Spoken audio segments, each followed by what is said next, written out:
Hey everyone, welcome to Rudyard Kipling's house, which is the house behind me, and he was the creator of the famous book, The Jungle Book. You know The Jungle Book, but do you know the man behind it? Rudyard Kipling, born in India, travelled the world and finally found peace in his Sussex home, Bateman's. From that quiet English retreat came poems like If and Tales that shaped generations. Let's step inside the world of Kipling, where adventure met reflection. I've just gone through the entrance. And they do some fun little activities here for the young kids and the families, like this space opera over there. There's also some more stuff over here they can do. Rudyard Kipling, one of the most celebrated writers of the late Victorian era, known for his sharp prose and timeless tales, he was also a man of strict habits and quiet formality. Every evening, Kipling would dress for dinner, jacket, tie and all, even when there were no guests to impress. It was a reflection of his belief in order, discipline and tradition. But behind that formality lay a devoted father. His only son John suffered from poor eyesight. When the First World War broke out, the army rejected him on medical grounds. Yet, determined to serve his country and encouraged by his father's connections, John was finally accepted. Tragically, it was a decision that would haunt Kipling for the rest of his life, as John unfortunately died in the First World War. Years earlier, the Kiplings had visited England from America, hoping for rest and quiet. It was during this visit that they discovered Bateman's, a beautiful 17th century house nestled in the Sussex countryside.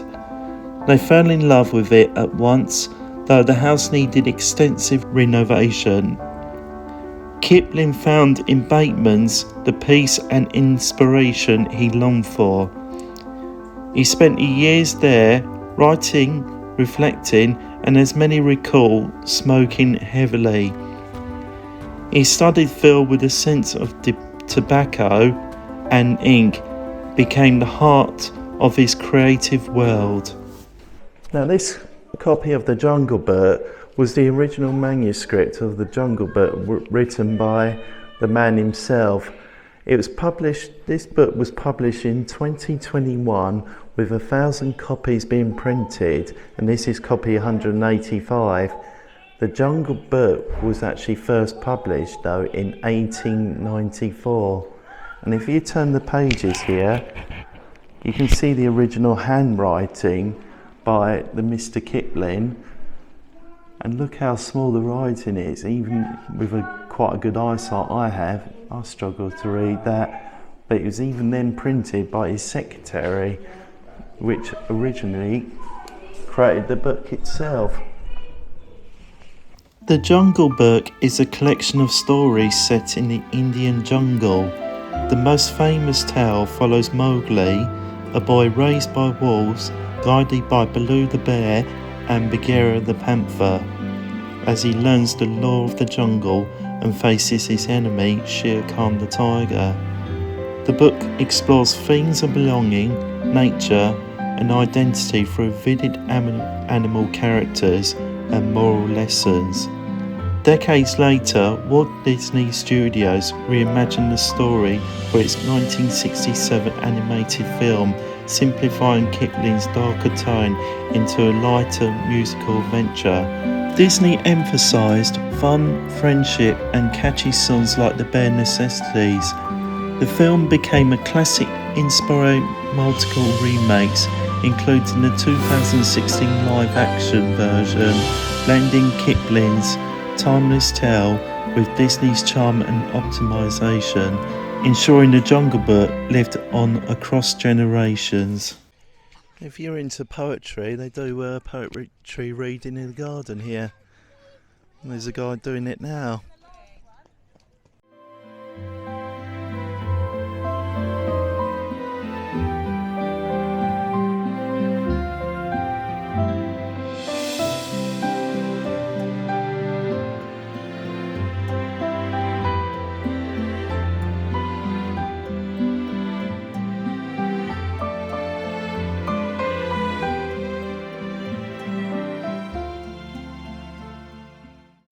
Here I'm showing you Rudyard Kipling's mill.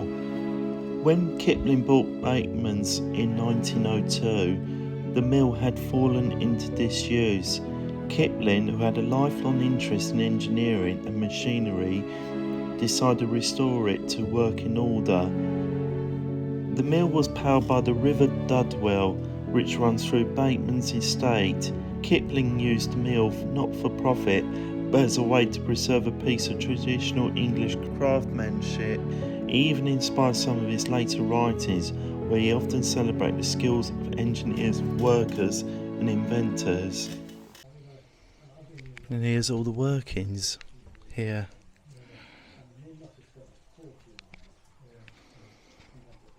And I imagine he would have spent a fortune making all this up.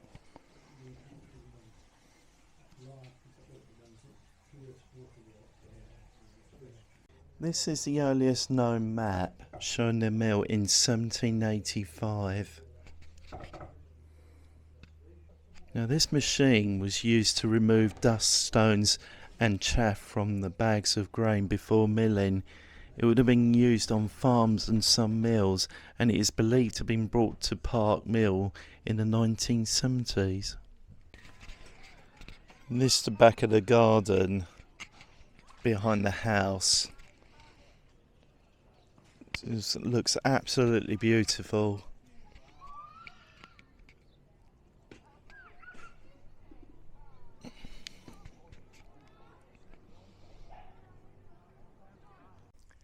Thanks for watching this video, I really appreciate it everyone. Now if you like what you see, hit the like and subscribe to my channel, that would help me massively and I really appreciate it as well. And also if you have any more facts about Rudyard Kipling, I'll be happy to hear it in the comments here. And if you want to see more historic houses, check out my Winston Churchill on the screen now. I'll see you next time, take care.